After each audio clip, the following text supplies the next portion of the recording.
And finally, to our special segment, Resurgent Africa. Amid reports of coups and crises that dominate the headlines from the continent, we get you positive stories that often get overlooked. In a strategy to outsmart poachers, South African scientists have injected radioactive material into rhino horns. This unconventional move aims to make these prized appendages easier to spot at border posts, where they are sought after for their supposed medicinal magic in Asian markets. With rhino horns fetching prices rivaling gold and cocaine on the black market, this initiative could be the unexpected twist needed to tip the scales in favor of the conservationists. Our final report gets you all the details. Rhino poaching remains a daunting challenge in conservation efforts worldwide. Despite stringent strides in wildlife protection, the demand for rhino horns, particularly in Asian markets where they are believed to have mystical healing powers, continues to drive illegal hunting. South Africa, which is home to the majority of the world's rhino population, stands at the forefront of this battle. It's grappling with escalating poaching incidents despite stringent measures. In a daring bid to outsmart poachers, South African scientists have injected live rhino horns with a dose of high-tech flair. These are basically radioactive chips that glow on scanners at border posts. James Larkin, the brain behind this scheme, details the process.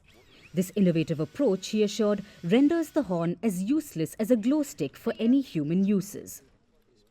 We are also doing this because it makes it significantly easier to intercept these horns as they are being trafficked over international borders, because there is a global network of radiation monitors that have been designed to prevent nuclear terrorism, and we're piggybacking on the back of that. One is to render the horn totally useless, not consumable by human beings. It's essentially poisonous for human consumption, for whatever needs people use this for.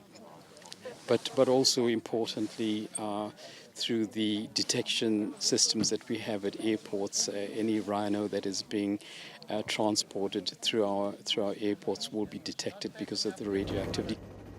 The process is fairly an easy one. They tranquilize the rhino first, after which it gently snoozes on the grassy ground. A small hole is drilled to insert the chip, and the procedure completes with a flourish by spraying 11,000 microdots over the horn surface. The rhino feels no discomfort during the operation. The rhino remains intact with its horn. It's able to continue to engage with its fellow rhinos in a socially meaningful way, and in that sense, it's a non-destructive, non-invasive way in which we're trying to deal with the problem. The radiation level is so low that it poses no threat to the rhinos or their environment. We tried to poison the horns. That didn't work. Dehorning doesn't work. Nothing works. But this is something you can't destroy. You can't throw it away. And it petrifies people, you know. Oh, it's radioactive, so we got to run. That's what we want. But this process doesn't end here. The post-op procedures are also vital for the chips to work. All the blood samples and things have been taken now at this preliminary time. We follow up again in 6 months. Final blood samples are taken, and then we can do all of the analyses that we need to show that these rhinos are going to be protected from now into the future. Despite government efforts, poaching remains a serious concern. In 2023 alone, 499 rhinos fell victim, marking an 11% increase from the previous year. However, this project offers a glimmer of hope. 20 rhinos are now equipped to trigger detectors at global border posts. Originally meant to deter nuclear threats, experts say this is a game changer in the battle against wildlife crime. With an estimated 15,000 rhinos in South Africa, this initiative is crucial for their survival.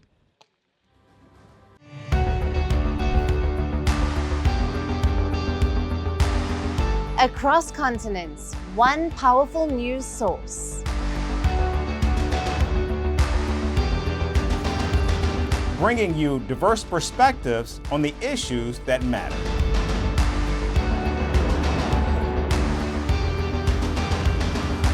We go beyond the boundaries to give you that little extra about every sporting moment.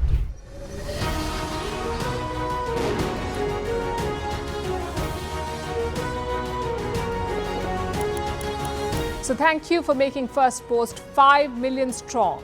We're counting on your support, and you can trust us to bring you the news unfiltered and unvarnished.